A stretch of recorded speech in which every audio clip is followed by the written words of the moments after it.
I warmly welcome Your Excellency Prime Minister Anwar Ibrahim. This visit marks a new chapter of South-South partnership grounded in shared values of harmony, inclusivity, solidarity, and human dignity. Together, our two nations form a bridge between Asia and Africa through cooperation and shared prosperity. Mr. Prime Minister, I had the honor to visit your beautiful country last year. I enjoyed your warm hospitality, and we have had a very candid discussion. I think that visit opens a new door for our cooperation and friendship. Our discussion today have been productive, forward-looking, reaffirming our shared commitment to deepen cooperation across key sectors. We discussed key areas of cooperation to begin with industrialization and investment. Ethiopia seeks to draw from Malaysia's industrial success and attract investment in our industrial park, agro-processing, and electronic sector. We have also covered digital economy. We have discussed cooperate in digital finance, financial inclusion, and data-driven innovation under Digital Ethiopia 2030. We have also discussed on skills development, aligning training with industry needs and a boost youth employment. Here in Ethiopia, we have huge amount of skilled youngsters, but we really want to learn your experience on how we can link that skilled youngsters to the industry. We have also covered green growth. As you might already heard, Ethiopia has chosen to host COP32, the biggest summit on climate. We really feel honored to get this opportunity. We will definitely deliver and make proud everyone who has trusted Ethiopia. But for this, we need partners like Malaysia. We need support from Malaysia on how we can deliver the best COP in Africa. Besides this summit, we also would like to, on partnering in renewable energy, bioenergy, and carbon markets. These are the areas that we have covered. I am sure we'll do something great on linking green growth with artificial intelligence. On both sides, Malaysia has a very rich experience, and Ethiopia is willing to share that experience, and I'm sure it will benefit both sides. The other key areas which we have covered is tourism. In Ethiopia, we have lots of attractions. It's a very ancient country, but the downside in Ethiopia was destinations. But for the last couple of years, the government of Ethiopia heavily invested on destinations. Today, we have both the attractions and destinations. If anyone decide to come and to visit Ethiopia, I am sure they will not regret, because there are lots of things to capture in this beautiful and ancient country. Ethiopia and Malaysia reaffirm commitment to a more connected and equitable global South. We'll formalize cooperation through joint framework. Malaysia is reopening its embassy, but more importantly, we are reaffirming a friendship between two nations bound by deep values, rich diversity, and common vision for inclusive growth. Mr. Prime Minister, once again, welcome to Ethiopia. I wish you and your delegation a fruitful stay in this beautiful city. Thank you, Mr. Prime Minister. The floor is yours. Thank you, my respected Prime Minister and friend Abiy Ahmed, and also the delegation, the government, for this wonderful opportunity, hosting us in the delegation, not merely as diplomatic engagement, but more by very serious, frank discussions to enhance our bilateral relations and so to showcase the importance of Ethiopia to Malaysia and the region, ASEAN and beyond. And therefore, I cannot express beyond Ame Segineo. Thank you very much. Now, as you have heard, the discussions covers a comprehensive area. Of course, diplomatic engagements must ultimately result in strong economic fundamentals of trade, investments, and relationship that covers research, tourism, collaboration in various fields, including culture, the arts, which we have actually deliberated at great length. But beyond that, of course, some of the new technology, the new challenges, new direction, includes energy transition, digital transformation, which includes, of course, data centers, AI, semiconductor. We have our strength and you have your strength.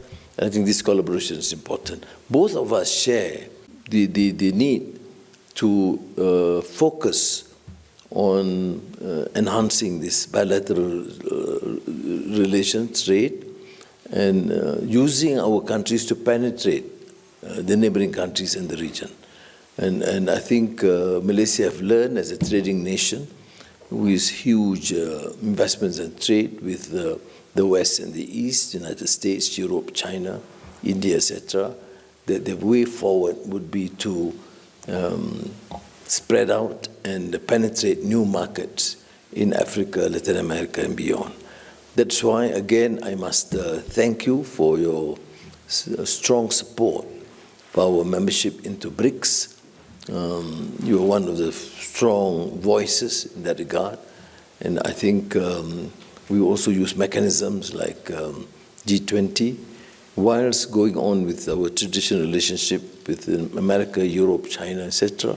We want to extend and expand this, which covers a number of issues. And thank you again, because Ethiopian Airlines, as you drop in Kuala Lumpur, and now we have this new engagements and collaboration between the airlines. But more so, which I think I need to reiterate, Abiy Ahmed, Prime Minister, that though unfortunately the visit is long overdue. I mean, thank you, because I don't know for what reason you chose to visit Malaysia, and that was really a remarkable feat as far as we are concerned.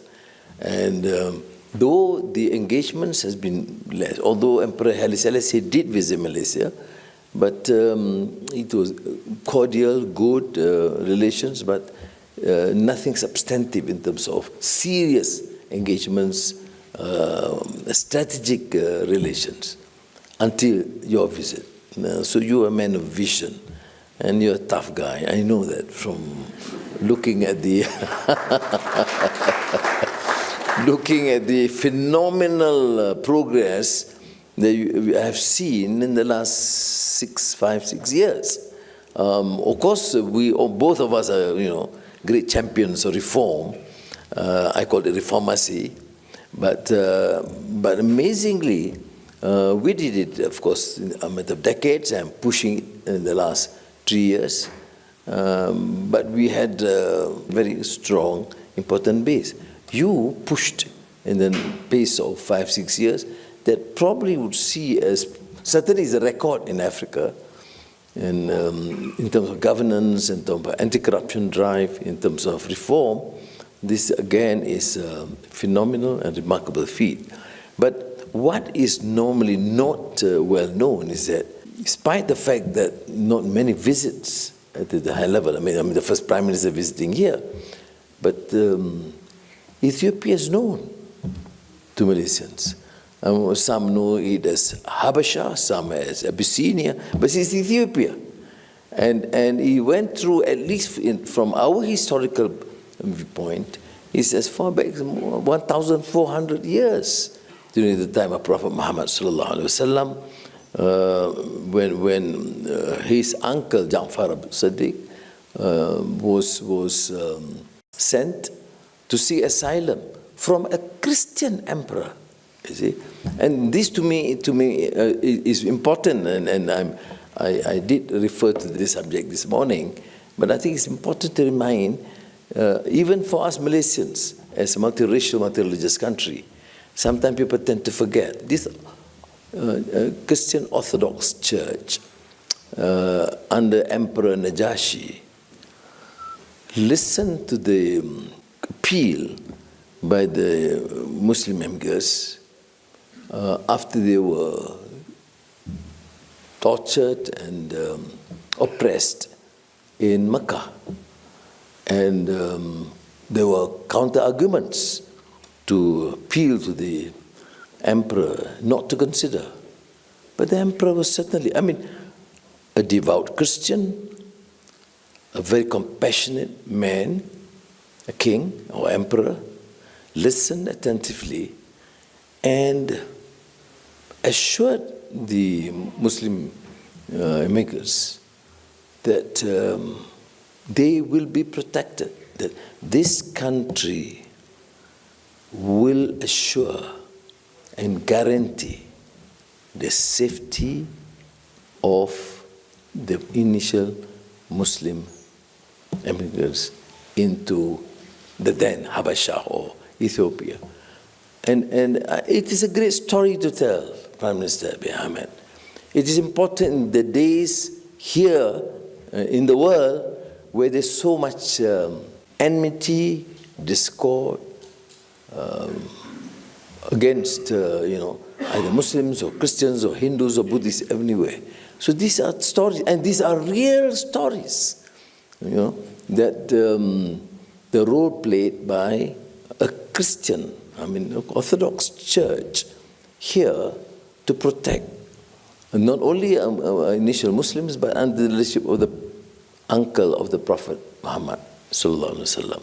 My visit actually is partly, of course, because you are a dear brother, but also sentimental in that sense.